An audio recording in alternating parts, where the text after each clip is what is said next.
और अब एक बार फिर से मध्य प्रदेश में ट्रांसफर पर सियासत शुरू हो गई है। कांग्रेस ने चुनाव आयोग से इस बात की शिकायत कर दी है और ट्रांसफर सूची को निरस्त करने की मांग उठा दी है।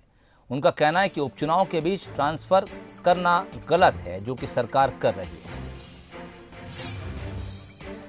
तो ट्रांसफर उद्योग मध्य प्रदेश में बेहद चर्चित रहा है, चाहे पूर्ववर्ती कांग्रेस सरकार हो या फिर अब मौजूदा दौर में जो सरकार चल रही है। अब की बार कांग्रेस ने आरोप लगाए हैं, चुनाव आयोग से शिकायत करने की बात कही जा रही है। उनका कहना है कि प्रदेश में उपचुनाव होने हैं और इससे पहले लगातार ट्रांसफर किए जा रहे हैं।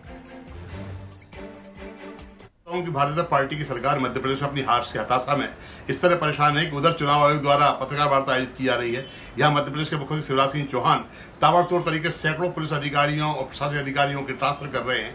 आश्चर्य इस बात का होता है जब चुनाव आयोग के द्वारा पत्रकार वार्ता आयोजित की जा रही है, घोषणा की जाने वाली है, ऐसी स्थिति में निश्चित से हमें ध्यान रखना चाहिए। ये बात सही है कि आदर्श आचार संहिता प्रभावशील नहीं हुई है, लेकिन चुनावी घोषणा तो हो चुकी है ना।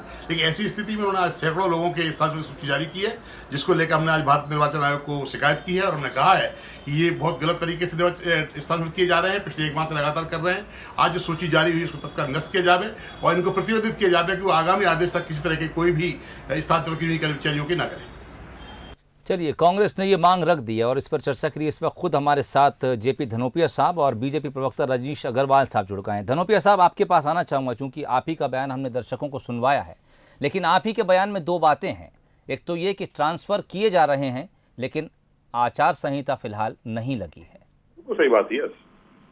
ऐसे में फिर शिकायत किस बात की? नहीं, देखिए सोहेल जी, ऐसा है, बड़ी स्पष्ट बात है कि एक होता है इंटेंशन, एक होता है क्रेडिबिलिटी जी। हमारे इंटेंशन क्या है? हम चुनाव के मद्देनजर, चुनाव की जो घोषणा हो रही है, पत्रकार वार्ता हो रही है चुनाव आयोग की, इधर आप उसी समय सैकड़ों लोगों की सूची जारी कर रहे हैं, आप में घबराहट मची हुई है। आज ये बात सही है कि आज उन्होंने कहा कि आज चूंकि मध्य प्रदेश के बारे में मंगलवार को 29 तारीख को घोषणा होगी, उस दिन शाम को आचार संहिता लग जाएगी। तो आचार संहिता लग रही है, आप उसी को करेंगे क्या? ये चुनाव आयोग की घोषणा की चुनाव होना है, आपको भी मालूम है चुनाव होना है, फिर आप नियमों का पालन नहीं कर रहे हैं, जानबूझ के चुनाव प्रभावित करने के लिए सैकड़ों लोगों को इधर कर रहे हैं। इसके पीछे इंटेंशन क्या है? आपकी मंशा क्या है? आप मतलब साफ तौर पर है कि कहीं ना कहीं चुनाव आयोग के निर्देशों को पालन नहीं करना चाहते। एक निर्देश भी तो कोई होते हैं, एक नैतिकता भी कोई चीज होती है। जब आपको मालूम है कि चुनाव की घोषणा हो रही है, आज हो सकता है आज चुनाव की घोषणा हो जाती, लेकिन नहीं हुई, मंगलवार तक के लिए टाल दी गई। इसका मतलब ये तो नहीं है कि आप उसको धज्जियां उड़ाएंगे उसकी नियम के कानून की। आचार, मैं खुद कह रहा हूँ आचार लागू नहीं हुई है, लेकिन नैतिकता तो है। चुनाव आयोग ने घोषणा तो की है, चुनाव होना है आपके यहाँ, और मंगलवार की मीटिंग होकर शाम को घोषणा हो जाएगी, तो आपको धैर्य रखना चाहिए। आप 6 महीने से सो रहे हैं क्या? 6 महीने से रोज लोगों को उद्योग बना रखा है, इसका पैसा लिया उसका ट्रांसफर उसका, और अभी चुनाव को प्रभावित करने के लिए सैकड़ों लोगों को ट्रांसफर किए जा रहे हैं। लोग दबाव में परेशान है। हमने आज चुनाव आयोग को कहा है कि आचार संहिता भले नहीं लगी हो, लेकिन चुनाव आयोग ने घोषणा की है कि चुनाव होना है मध्य प्रदेश में, ऐसी स्थिति में जो ट्रांसफर किए गए सूची पर निरस्त की जानी चाहिए। ठीक, रजनीश अग्रवाल साहब इस वक्त हमारे साथ हैं। रजनीश साहब, जब आप विपक्ष में थे तब आप कहते थे कि कांग्रेस में ट्रांसफर उद्योग चल रहा है, और अब ये आरोप पलटकर बीजेपी पर आया है। देखिए, 2 अलग अलग बातें हैं। जो उस समय ट्रांसफर पोस्टिंग को धंधा बनाकर काम करते थे, वो सबके सामने उजागर हुई थी और मीडिया ने भी कई बार इस बात को उजागर किया था, और ये बात सच थी। और वर्तमान में जो सैकड़ों नहीं, जो कुछ ट्रांसफर किए हैं, उसको लेकर ये आपत्ति व्यक्त कर रहे हैं। नैतिकता को लेकर भारत निर्वाचन आयोग में शिकायत करने गए हैं। इनकी मर्जी है, खूब शिकवा शिकायत करें, पर जब चुनाव आयोग निर्णय करे और इनके मनचाहा निर्णय ना हो, तो चुनाव आयोग को कटघरे में खड़ा ना कर दें, चुनाव आयोग को सरेआम गरियाने का काम ना करें।